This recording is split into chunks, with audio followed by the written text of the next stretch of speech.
के लेक्चर्स में हम सीखेंगे एक्सपेरिमेंटली किसी भी लिक्विड का विस्कोसिटी हम कैसे फाइंड आउट करते हैं in comparison of the water.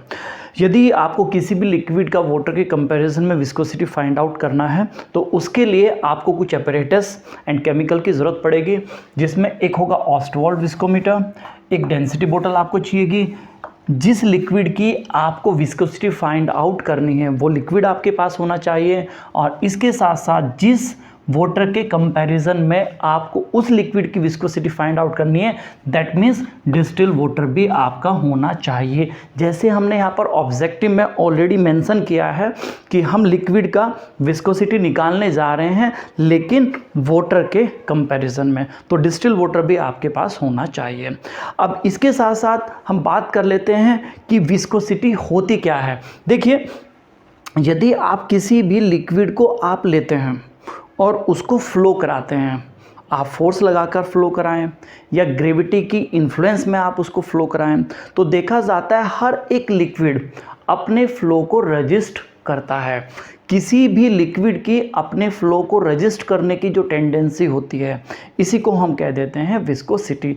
यानी कोई भी लिक्विड अपने फ्लो को कितनी अमाउंट में रजिस्ट कर रहा है, उसी को आप कहते हैं विस्कोसिटी। इसको हम रिप्रेजेंट जो करते हैं ईटा से, हम इसको रिप्रेजेंट कर देते हैं, और इसकी जो यूनिट्स होती है वो होती है यहाँ पर पॉइस। अब क्वेश्चन ये आता है, वाटर के कंपैरिजन में जो गिवन लिक्विड है उसकी विस्कोसिटी को फाइंड आउट करने के लिए क्या हम वहाँ पर मैथमेटिकल एक्सप्रेशन यूज़ करेंगे।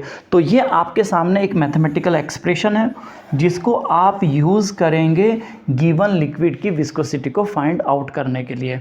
यहाँ पर ईटा 1 है जो आपको लिक्विड दिया गया है उसकी विस्कोसिटी है, ईटा 2 है ये वाटर जिसके कंपैरिजन में आप निकालने जा रहे हैं उसकी विस्कोसिटी है। इसको आपको याद रखना है, ये होती है 0.01 पॉइस, ये आपको याद रखना है।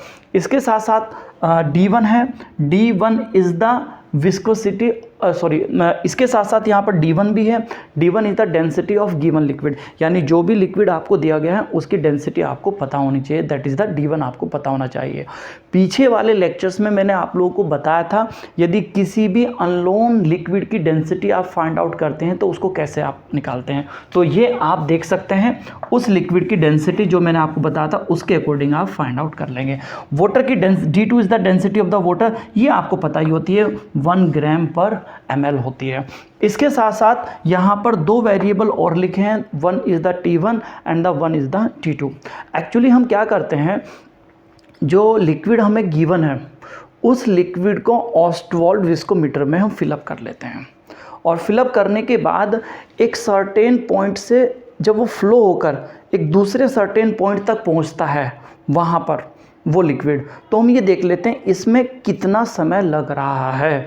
इसको मैं आगे बताने वाला हूँ, अभी फिलहाल के लिए याद रखिएगा आपका T1 and the T2 is the flow time of given liquid and T2 is the flow time of the water in viscometer.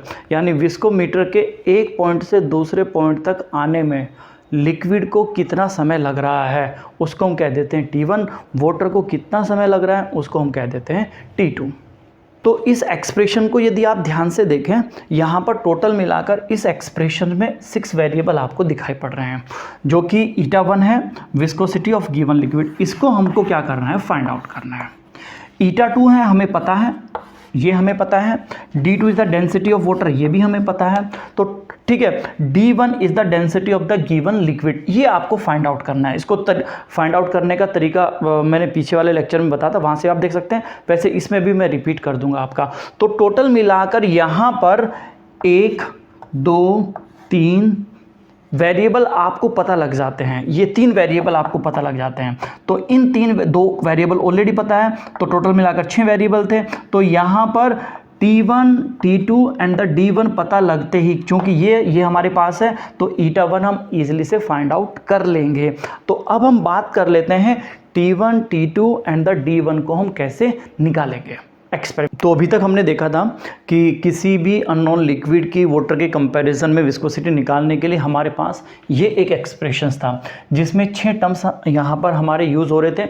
6 terms में से विस्कोसिटी ऑफ द वाटर हमें पता था and the density of water हमें पता था।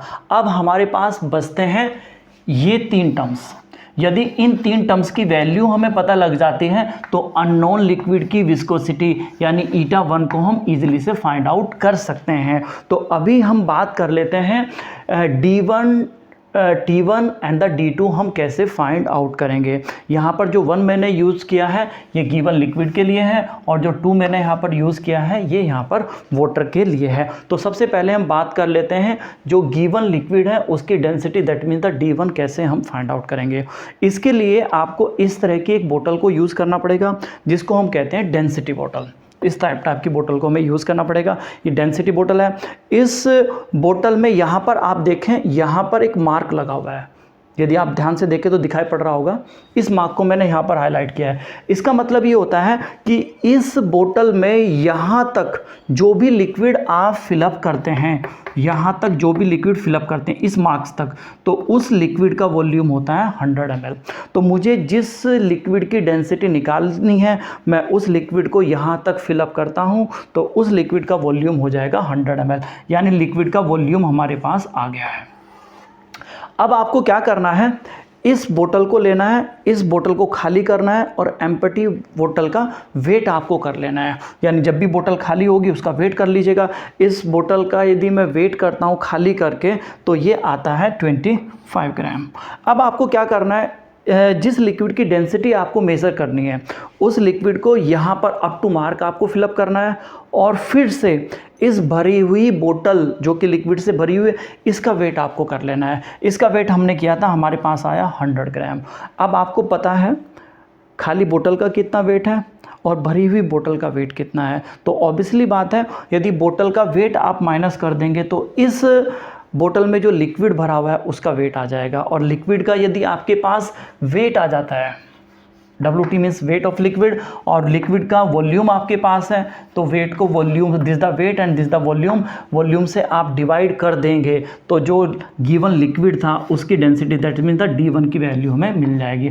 जो यहाँ पर हमारे पास लिक्विड था उसके लिए D1 की वैल्यू मैंने निकाली थी, ये था 0.75 ग्राम पर ml।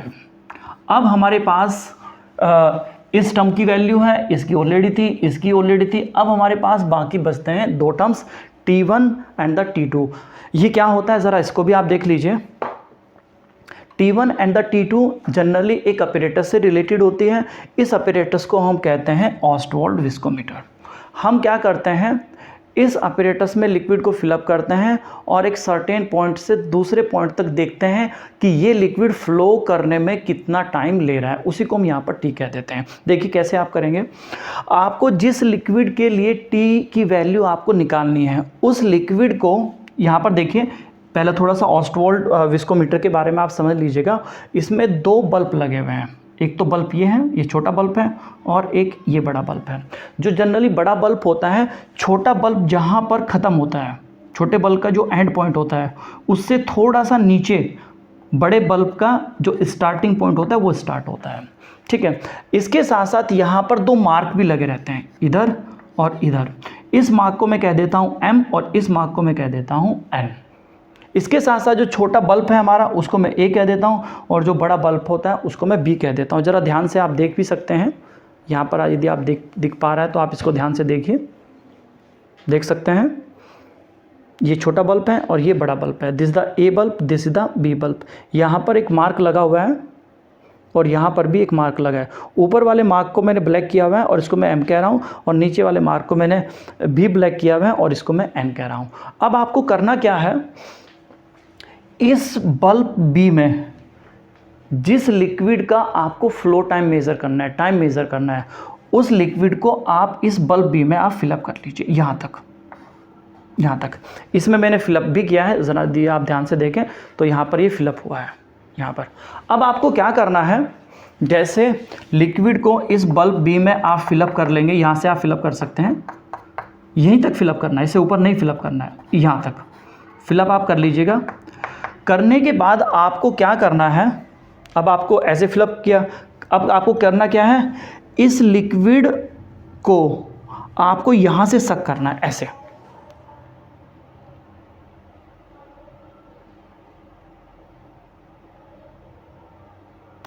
जब आप यहाँ से इस लिक्विड को सक करेंगे तो ये लिक्विड धीरे धीरे धीरे धीरे धीरे धीरे यहाँ पर जाने लगेगा।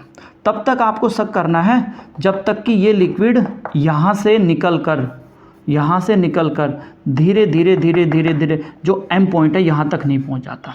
जैसे ही ये एम पॉइंट तक पहुँचता है, इसको आप ऐसे होल्ड कर लीजिए, तो इस लिक्विड का लेवल एम पॉइंट पर ही आकर रुक जाएगा। अब आपको करना क्या है, धीरे से इसको रिलीज़ कर देना है। जैसे रिलीज़ आप करेंगे तो ये लिक्विड एम पॉइंट से वापस नीचे की साइड में आने लगेगा। अब आपको क्या करना है, जैसे लिक्विड एम पॉइंट से एन तक आता है तो एम से एन तक लिक्विड को आने में कितना टाइम लग रहा है, फ्लो के लिए, इस फ्लो टाइम को आपको मेज़र कर लेना है और यही है आपका टी। यदि इस फ्लो टाइम को आप मेज़र करते हैं गिवन लिक्विड के लिए तो ये हो जाएगा T1, और यदि वाटर के लिए आप मेज़र करते हैं तो ये हो जाएगा T2। अब मैं क्या करता हूँ, गिवन लिक्विड जो मुझे दिया था उसके लिए मैं इसको मेज़र करता हूँ, तो उसको बल्ब बी में मैं फिलअप करता हूँ, यहाँ से सक करता हूँ। जैसे ही ये लिक्विड इधर से चलकर एम पॉइंट पर पहुँच जाता है, इसको यहाँ से ऐसे होल्ड करता हूँ और फिर इसको रिलीज़ करता हूँ। रिलीज़ करते ही ये वापस नीचे की साइड में आने लगेगा। तो आपको देखना है एम से एन पॉइंट तक आने में इस लिक्विड को कितना समय लग रहा है। मैंने देखा था 3 बार मैंने किया था ये एक्सपेरिमेंट। पहली बार मैंने किया 80 सेकंड लगे, एक्यूरेसी के लिए दूसरी बार भी मैंने रिपीट किया तब भी 80 सेकंड लगे, और तीसरी बार भी मैंने रिपीट किया तब भी 80 सेकंड ही यहाँ पर लगे। इन तीनों का मैंने एवरेज कर लिया, जो भी एवरेज आया ऑब्वियसली बात है वो भी 80 सेकंड होगा। तो ये हो गया आपका T1, यानी फ्लो टाइम हो गया किसके लिए, गिवन लिक्विड के लिए। कहाँ से, this the flow time for given liquid from point M to N। Exactly similar manner के अकॉर्डिंग जो आपके पास वाटर है उसके लिए भी आपको निकालना है। 3 बार आप एक्सपेरिमेंट करेंगे। पहली बार किया 60 आया, दूसरी बार किया 60 आया, तीसरी बार किया तब भी 60 आया। यानी वाटर को यदि आप यहाँ पर फिलअप करके इस साइड में सक करते हैं यहाँ से और फिर वापस छोड़ते हैं, और M से N पॉइंट तक आने में वाटर को, यानी वाटर का लेवल M से N तक आने में कितना समय लग रहा है, तो ये लग रहा था 60 सेकेंड, और ये हो जाता है हमारा T2। तो हमारे पास eta1 को निकालने के लिए अब ये भी है, ये भी है, इसकी वैल्यू भी है, इसकी वैल्यू भी है, इसकी वैल्यू भी है। अब आपको क्या करना है, eta1 यदि फाइंड आउट करना है तो इन सभी वैल्यूज़ को इस एक्सप्रेशंस में आपको पुट अप कर देना है। तो आपके लिए जो गिवन लिक्विड है उसकी विस्कोसिटी आ जाएगी। गिवन लिक्विड की विस्कोसिटी को फाइंड आउट करने के लिए हमारे पास ये एक्सप्रेशंस था। इस एक्सप्रेशंस में eta1 की वैल्यू हमें निकालनी थी। बाकी जितने भी यहाँ पर वेरिएबल थे, जितने भी टर्म्स थे, उन सभी की वैल्यू हम ऑलरेडी फाइंड आउट कर चुके हैं। तो अब सभी की वैल्यू आप लोगों को पुट करनी है, और जो eta1 है यानी जो गिवन लिक्विड है उसकी विस्कोसिटी आप निकाल सकते हैं। यदि आप रखते हैं तो ये गिवन लिक्विड की विस्कोसिटी आपकी आ जाएगी। तो रिज़ल्ट कैसे आपको रिपोर्ट करना है ये आपको पता भी है, पीछे भी मैंने आपको बताया था, लेकिन फिर भी कह देता हूँ, the viscosity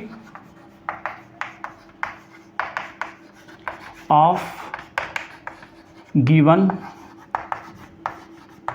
liquid is 0.009 points. आप एक बार कैलकुलेशन को आप चेक कर लीजिएगा, हो सकता है कैलकुलेशंस में कहीं पे कोई मिस्टेक